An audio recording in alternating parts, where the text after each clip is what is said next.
But first tonight, you know we are about to enter an election campaign when the Prime Minister dons his cricket outfit for the cameras. There he is, all suited up in white, posing alongside Olympic breakdancer Rachel Raygun Gunn. Remember her? All for an annual backyard charity cricket match at Kirribilli House. Once again, there's Albo with his dog, moonlighting as the everyday man. And you know the campaign is imminent when Albo starts peddling out tragic lines and slogans like this one. There is no opposition health policy, they just said on Saturday in something that it was sincere as a fake tan, said that he'd match it. Well, it'll fade away, just like a fake tan does. Geez, it makes a lot of sense, doesn't it? And for the record, there is nothing wrong with fake tan. But the bizarre optics have started and we aren't even in campaign proper yet. If this is Labor's new strategy of Kamala Harris-esque word vomit and jargon, it's going to make for an exhaustive campaign.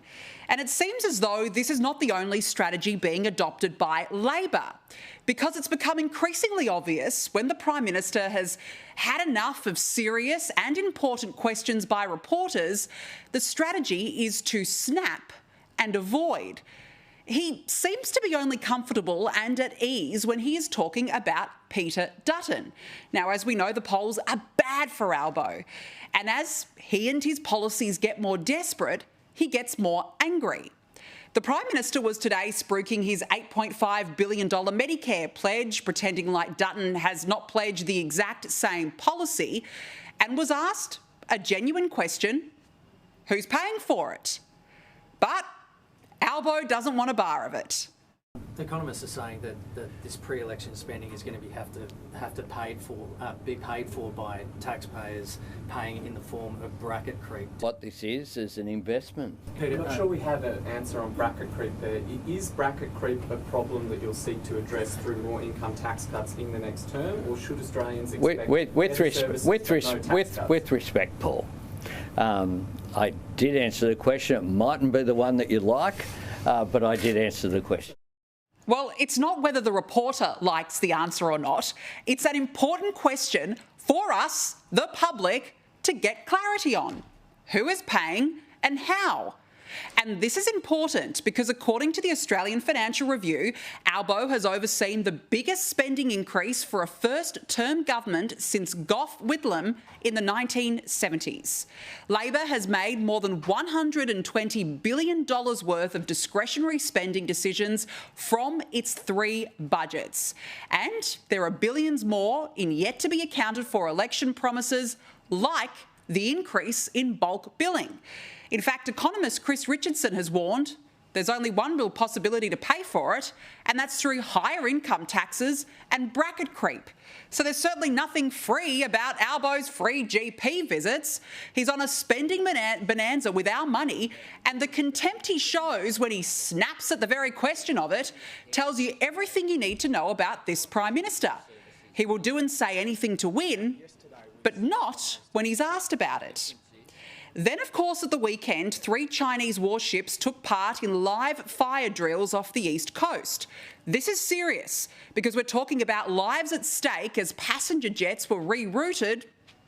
And again, guess what? Albo didn't want a bar of it. Are you going to be looking at some sort of a punishment for China, like trade restrictions or anything like that? You do know that most of the trade goes from here to there, not the other way around. And I've worked pretty hard. Does this escalation from China warrant a stronger defence response from Australia, Prime Minister? Well, I've answered with respect, I have answered the questions. Seriously, Prime Minister, China is at our doorstep in a provocative manner, threatening our sovereignty, and you've apparently had enough talking about it. Beijing would lap it up because his silence is what China wants from Australia's handsome boy. And it happened again last week when he was asked about the timing of the election.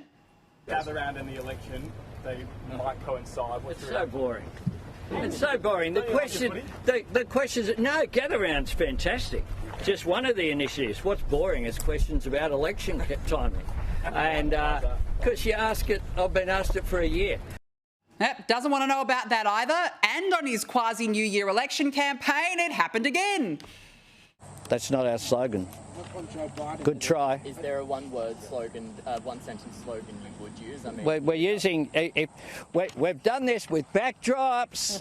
We've done this with media releases. I'm not sure which LNP member has sent you that question to ask, but they should pay attention, and you should be cautious about just reading out things that are sent from the LNP. It's time for you to concede that your pledge to reduce electricity prices by $275 by this year, for whatever reasons, that's not going to happen. Is that fair? Well, one of the things that we did, of course, was have a $300 energy bill relief. That's not my question, in fairness. That was the coalition. The $275. I know that, but you get to do the questions, I get to do the answers. That's the way it works. Yeah, the Prime Minister just doesn't want to talk about what matters, does he? Cost of living, electricity, keeping the lights on in this country, paying for your bills. And what's abundantly clear is a failure to communicate, because the less he knows about a subject or doesn't want to talk about it, the more he gets angry. And compare this to when he's talking about Peter Dutton. Peter Dutton, when he was Health Minister, ripped $50 billion out of the hospital system. Peter Dutton, who has never supported, very clearly on his own record, supported free healthcare. Peter Dutton can't be trusted. Peter Dutton's slashing and cuts, that's a matter for Peter Dutton. Peter Dutton is the Prime Minister's security blanket. It is the only topic he's comfortable with. Yet what we need is a Prime Minister who fronts up, who doesn't shrivel at the thought of being asked important questions, who stands up for our values, who has a real plan to take this country forward. What does this Prime Minister stand for? Because honestly, the lack of leadership suggests he doesn't even know the answer to that himself.